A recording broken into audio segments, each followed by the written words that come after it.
Higher learning institutions across the country are anxiously waiting to see if President Reagan's proposed decrease in college funding will be approved by Congress. The Virginia Community College system, with its 23 institutions, is no different.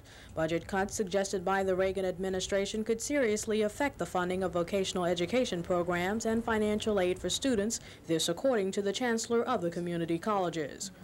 The student financial aid cuts, of course, go directly to underwrite the cost of education for students.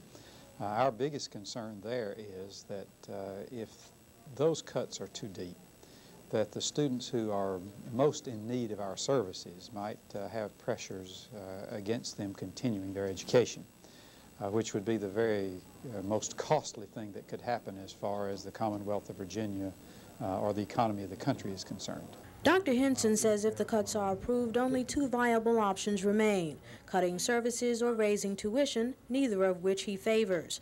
Henson, who later spoke to students and faculty at TCC, rules out the possibility of looking to the state for funding because he says its budget is tight too.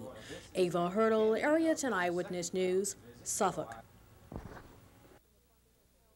Any reduction in the funding of Pell or basic grants would harm the most students at Norfolk State, about 1,500, and a few at Christopher Newport College. But at ODU, Virginia Wesleyan, and William and Mary, more than 2,000 who depend upon guaranteed student loans could be hurt the most if the education budget is cut.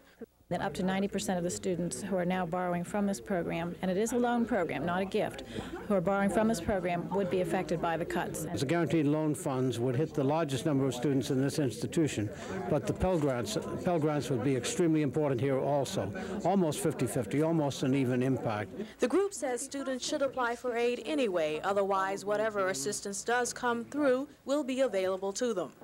Because I think of the human resource in this country as being the greatest asset that we have, and I think that any large cut that would diminish the opportunity for people who wanted to have a chance to go to school would be one of the biggest mistakes we've ever made.